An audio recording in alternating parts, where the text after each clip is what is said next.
क्या हो अगर तुम्हें रात के अंधेरे में अपनी ही आवाज सुनाई दे, लेकिन तुमने वो बातें अभी कहीं ही ना हो। एम्स्टर्डम की ठंडी रात थी। मेर के किनारे बना होटल डेलमार बाहर से जितना खूबसूरत था, अंदर उतना ही रहस्यमयी।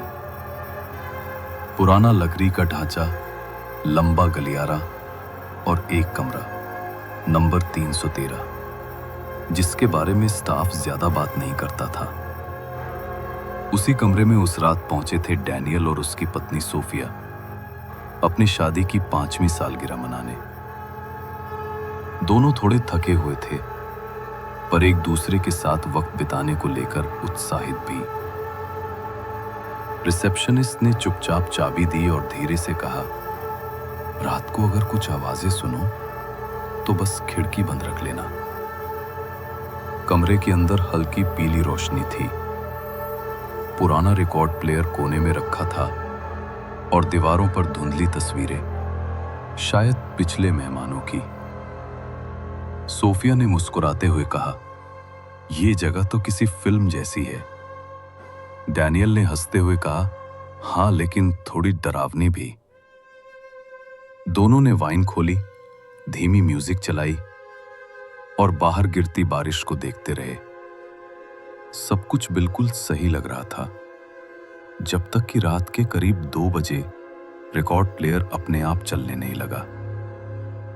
धीरे धीरे प्लेयर से आवाज आई, मुझे तुमसे नफरत है डैनियल। दोनों चौंक गए। आवाज सोफिया की थी, वही लहजा, वही टोन, पर उसने ये शब्द बोले ही नहीं थे। डैनियल ने प्लेयर बंद किया, पर कुछ सेकंड बाद फिर से वही आवाज आई, तुमने मुझे धोखा दिया। इस बार आवाज में गुस्सा था। सोफिया घबराई हुई बोली, ये रिकॉर्डिंग कैसे आई? मैंने तो कभी ऐसी बात नहीं कही। डैनियल ने सब जगह देखा, कोई टेप नहीं, कोई कनेक्शन नहीं, बस वो पुराना रिकॉर्ड घूमता जा रहा था। अगली सुबह दोनों होटल स्टाफ से पूछने गए। बोला रिसेप्शनिस्ट बोला, रूम 313। उस कमरे में जोड़े अक्सर ऐसी आवाजें सुनते हैं। हम उसे बंद करना चाहते थे, पर हर बार कोई ना कोई वहां रहना चाहता है। जब उन्होंने और पूछा तो उसने बस कहा, ये होटल उन यादों को वापस सुनाता है जो लोग छुपाते हैं। रात फिर आई। दोनों ने कोशिश की कि कुछ न सुने, पर करीब आधी रात को फिर वही हुआ। इस बार आवाज डैनियल की थी, अगर तुम फिर झूठ बोलोगी तो मैं तुम्हें छोड़ दूंगा।